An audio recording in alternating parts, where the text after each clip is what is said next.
Hey Reddit, I'm in a really tough spot and could use some advice. I'm Zoe, 18F, and I've always felt like the black sheep of my family. My parents, Diana, 46F, and Greg, 49M, have always favored my older sister Cassie, 21F. Growing up, it was always clear that Cassie was the golden child, and I was just there. For as long as I can remember, my parents have showered Cassie with attention, praise, and support, while I've been left to fend for myself. When we were kids, Cassie's artwork always got prime placement on the fridge, while mine was tucked away in a drawer. In elementary school, I remember working really hard on a science project about the solar system. I spent weeks crafting each planet out of papier-mâché and researching facts to present. When I showed it to my parents, they barely glanced at it before turning their attention back to Cassie's math homework. It was crushing. As we got older, the favoritism only became more apparent. In middle school, I joined the debate team and discovered I had a real talent for public speaking. I was excited to finally have something that was mine, something I excelled at. But even when I won competitions, my parents' reaction was lukewarm at best. They'd say things like, "That's nice, honey," before quickly changing the subject to Cassie's latest swimming achievement. Speaking of swimming, that was Cassie's thing. She was a natural in the water and joined the swim team in high school. My parents never missed a single one of her meets. They'd cheer from the stands, take dozens of photos, and always treat her to a celebratory dinner afterward, whether she won or lost. Meanwhile, I was lucky if they remembered to pick me up from debate practice. The favoritism extended to birthdays and holidays, too. Cassie would get lavish gifts and parties while I'd be lucky to get a card. One year when I was 14, I spent weeks dropping hints about this art set I really wanted for my birthday. I even left the catalog open on the kitchen table with the item circled. When the day came, my parents gave me a $20 gift card to a bookstore and said they forgot to get me a proper gift. I was disappointed but not surprised. Meanwhile, they threw Cassie an elaborate Sweet 16 party just a month later, complete with a DJ, catered food, and a new car. Yes, a car. I couldn't believe it. I tried for years to win their approval. I got good grades, participated in extracurriculars, helped around the house, but nothing was ever good enough. My accomplishments were always met with indifference, while Cassie got praised for the smallest things. Once, I stayed up all night to finish a history paper and got an A+. My teacher even wrote a note saying it was one of the best papers she'd ever read. When I showed it to my mom, she just said, "That's what we expect from you," and went back to helping Cassie with her college applications. It really did a number on my self-esteem growing up, I started to believe that maybe I just wasn't as good or as worthy as Cassie. I withdrew into myself, spending more and more time alone in my room. I threw myself into my studies and my debate team, hoping that if I just achieved enough, my parents would finally notice me. But no matter what I did, it never seemed to be enough. I remember one particularly painful incident during my junior year of high school. I had made it to the state finals for debate, and it was a big deal. The competition was on a Saturday, and I had been preparing for weeks. I asked my parents if they would come watch, and they initially agreed. I was so excited. Finally, they would see what I was capable of. The morning of the competition, I came downstairs ready to go, only to find my parents in their pajamas. They looked surprised to see me dressed up and asked where I was going. When I reminded them about the debate finals, my dad's face fell. He said, "Oh, sweetie, I'm so sorry. We forgot that was today. Cassie has a big swim meet and we promised we'd be there." I was crushed. I ended up taking the bus to the competition alone. I won first place that day, but it felt hollow. When I got home and tried to share my excitement, my parents were too busy celebrating Cassie's third-place finish in her swim meet to really listen. That night, I cried myself to sleep, clutching my trophy and wondering why I wasn't enough. Things came to a head last month on my 18th birthday. After years of disappointment, I had modest expectations, maybe a nice family dinner or small celebration. Instead, my parents completely forgot. I came downstairs that morning to find them excitedly planning Cassie's 22nd birthday party happening the following week. They were discussing caterers and decorations, completely oblivious to the fact that it was my birthday. When I reminded them, my mom just said, "Oh right, happy birthday, sweetie," without even looking up from her party planning notebook. I was crushed. I retreated to my room and cried for hours. Later that evening, I overheard my parents and Cassie laughing and chatting in the living room. I went downstairs, hoping maybe they had planned a surprise for me after all. Instead, I found them watching home movies of Cassie as a kid.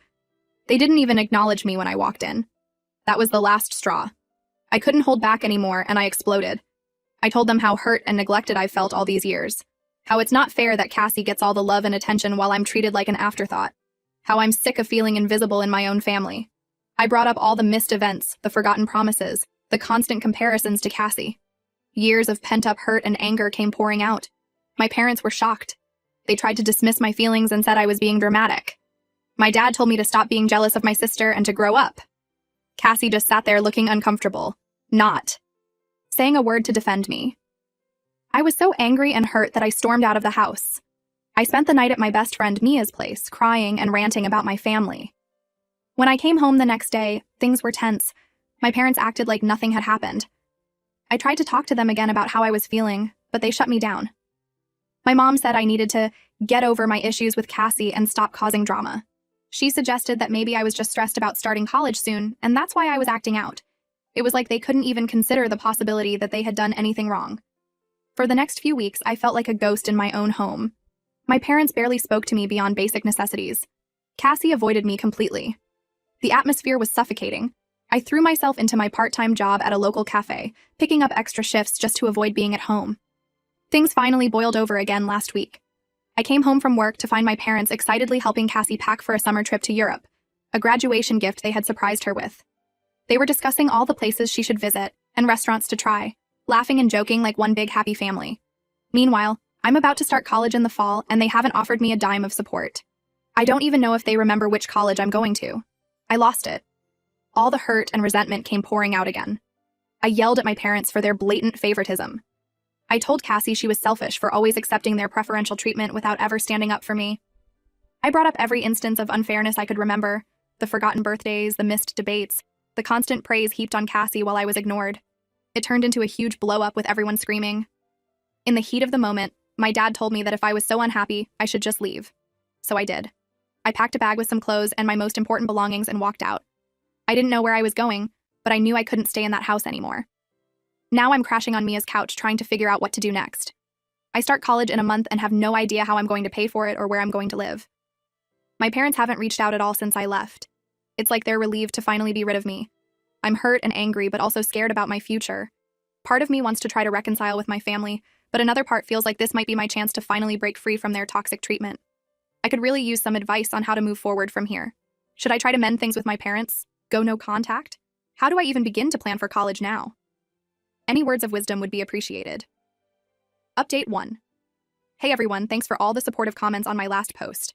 I wanted to give an update on my situation. It's been about 2 weeks since I left home, and I'm still staying with my friend Mia. Her parents have been really understanding and told me I can stay as long as I need to.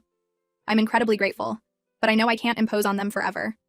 It's a bit awkward living in someone else's space, especially knowing I have no clear plan for the future.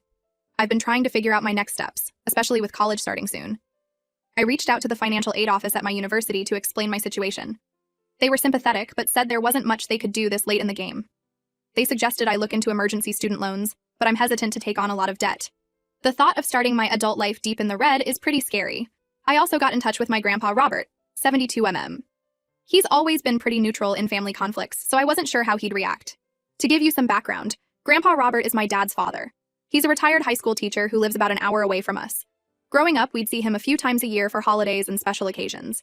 He was always kind to both me and Cassie, but he wasn't really involved in our day-to-day lives. To my surprise, he was furious when I told him everything that had happened. He said he had no idea things were so bad, and that he was disappointed in how my parents had treated me. He shared some insights about my dad's childhood that I'd never known before.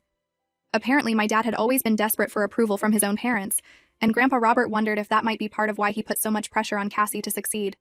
It didn't excuse his behavior, but it gave me a bit more context. Grandpa Robert offered to help me out financially so I can still attend college this fall. He said he'd cover my tuition and housing costs for the first year, which is a huge relief. I broke down crying when he told me. It felt like the first time someone in my family was truly in my corner. We spent hours on the phone, catching up and talking about my plans for the future. It was nice to feel like someone in my family actually cared about my thoughts and feelings. With the immediate financial pressure off, I've been trying to process everything emotionally. I still haven't heard a word from my parents or Cassie. Their silence hurts, but it also confirms that I made the right choice in leaving. I'm realizing more and more how toxic that environment was. I've started journaling to help sort through my feelings. It's bringing up a lot of memories, both good and bad, that I'm trying to make sense of. I did have one encounter with my mom last week. I went back to the house while my parents were at work to pick up some more of my belongings. As I was leaving, my mom pulled into the driveway. She seemed surprised to see me and asked what I was doing there. When I explained I was just getting some of my stuff, she got upset and accused me of sneaking around and stealing.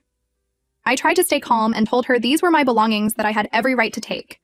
She started yelling that I was ungrateful and that I was tearing the family apart. As she was yelling, I noticed some of our neighbors watching from their porches. It was humiliating. My mom has always been obsessed with keeping up appearances, and here she was causing a scene for everyone to see. I didn't engage and just left as quickly as I could, but the interaction left me shaken. That encounter made me realize how deep the issues run. My mom couldn't even see me as an individual with my own needs and rights. Everything was about how it affected her and her image of our perfect family. It was eye-opening and heartbreaking at the same time. I'm still figuring out how to move forward from here. I'm looking into therapy options to help me process everything. The university I'm planning to attend offers free counseling services to students, so I'm hoping to take advantage of that once the semester starts. In the meantime, I've been reading some self-help books about dealing with difficult families. They're helping me understand that I'm not alone in my experiences. I'm also focusing on practical matters like finding a part-time job and sorting out my living situation for when school starts. I've been applying to every job listing I can find in the college town where I'll be living. So far, I've had a few interviews, but no solid offers. It's disheartening, but I'm trying to stay positive. As for housing, I'm looking into off-campus options since they tend to be cheaper than the dorms. I've joined some Facebook groups for students looking for roommates. It's a bit nerve-wracking to think about living with strangers, but it seems like the most affordable option right now. Part of me is scared about the future and going it alone. I've never lived away from home before, and the thought of navigating college and adult life without any family support is daunting. But another part feels a sense of freedom I've never experienced before. For the first time, I feel like I have control over my own life and choices. It's both exhilarating and terrifying. I've been spending a lot of time with Mia, and she's been an incredible support. We've been friends since middle school, and she's seen firsthand how my family has treated me over the years. She's always been there to listen and offer a shoulder to cry on. Her parents have been amazing too. They've been treating me like part of the family, including me in their meals and family activities. It's bittersweet. It's nice to feel welcomed and cared for, but it also highlights what I've been missing with my own family. I'll keep you all updated as things progress. Thanks again for all the support. It means more than you know. It's comforting to know that there are people out there who understand and care, even if they're strangers on the internet. Update 2. Hi everyone, I'm back with another update. Things have taken an unexpected turn and I'm feeling pretty overwhelmed. So, remember how I mentioned my grandpa Robert had offered to help me out financially? Well, apparently that did not go over well with my parents. Last weekend, my grandpa called me and he sounded really upset. He told me that my parents had found out about his offer to pay for my college expenses and they were furious. According to my grandpa, my parents showed up at his house unannounced and confronted him. They accused him of undermining their parenting and taking sides in a family matter. My dad apparently went as far as to threaten to cut off all contact with my grandpa if he went through with helping me. It got pretty heated, with my dad saying things like, "She made her choice to leave, now she has to deal with the consequences." I felt horrible. The last thing I wanted was to cause problems between my grandpa and the rest of the family. When I told him this, he reassured me that none of this was my fault. He said he was disappointed in my parents' behavior and that he stood by his decision to help me. He told me a bit more about the argument, including how my mom had accused me of manipulating him for money. It hurt to hear that they think so little of me. However, the situation has gotten more complicated. My grandpa revealed that a significant portion of his savings was tied up in a joint account with my dad. Apparently, they had set this up years ago to manage some family property. He's worried that my dad might try to block his access to the money out of spite. He's looking into his legal options, but it's going to take some time to sort out. This has thrown my college plans into uncertainty again. My grandpa still wants to help, but he's not sure how much he'll be able to contribute now. He's promised to do what he can, but he advised me to start looking into other options just in case. I'm back to scrambling to figure out how I'm going to afford school. On top of all this financial stress, I'm dealing with a lot of guilt. I feel responsible for causing this rift between my grandpa and my parents. Even though I know logically that it's not my fault, it's hard not to blame myself. I keep thinking about how things might have been different if I had just kept my mouth shut and endured my parents' treatment for a few more months until I left for college. I'm also angry. It feels like my parents are going out of their way to sabotage my future. They're not content with just cutting me off. They want to make sure I can't get help from anyone else in the family either. It's cruel and petty, and it's making me question whether I ever want to have a relationship with them again. I've been throwing myself into job hunting, hoping to at least save up some money before school starts. I've had a few interviews, but nothing solid yet. The clock is ticking, and I'm starting to panic a bit. I've been applying for every job I can find: retail, food service, office work, you name it. I even looked into online tutoring gigs, thinking I could use my debate skills to help other students. So far, no luck. Mia and her family continue to be incredibly supportive. They've told me I can stay with them through the school year if I need to. I'm beyond grateful, but I also feel like a burden. I know they have their own lives and responsibilities. Mia's starting college too, and I don't want my drama to overshadow her excitement. I've been trying to contribute as much as I can around their house, doing chores, helping with cooking, anything to feel less like a freeloader. Mia's mom keeps telling me not to worry about it, but it's hard not to feel guilty. I'm trying to stay positive and focus on the things I can control, but some days it's really hard. The uncertainty about my future is eating away at me. I've started having trouble sleeping, lying awake at night worrying about what's going to happen. I'm doing my best to take things one day at a time, but I can't help worrying about what's going to happen. I've thought about reaching out to my parents, but every time I consider it, I remember how they've treated me and I just can't bring myself to do it. Part of me hopes they'll come around and apologize, but I know that's probably wishful thinking. I'll update again when I have more news. Thanks for listening and for all your support. It really helps to have a place to share all of this. Update 3. Hey everyone, I've got another update for you, and honestly, I'm not sure how to feel about it all. So yesterday I got a call from my sister Cassie. I was shocked. I hadn't heard from her since I left home over a month ago. At first I was hopeful. I thought maybe she was reaching out to apologize or offer support, but that hope quickly faded. Cassie started the conversation by telling me how much chaos I'd caused in the family. She said my parents were stressed and fighting constantly because of me.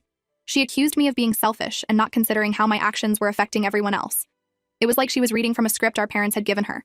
I tried to explain my side of things, but she wouldn't listen. She kept talking over me, saying I needed to apologize and come home. When I refused, she got angry. She said I was ruining her life too. Apparently my parents are so preoccupied with this situation that they're not paying as much attention to her anymore. I couldn't believe what I was hearing. After years of being the golden child, Cassie couldn't handle not being the center of attention for a few weeks. The conversation ended with Cassie giving me an ultimatum. She said if I didn't come home and apologize by the end of the week, I should consider myself cut off from the family permanently. She said my parents were prepared to write me out of their will and pretend I never existed. It was surreal hearing my sister, who I grew up with and once looked up to, speaking to me this way. I was stunned. I knew things were bad, but I never expected it to come to this.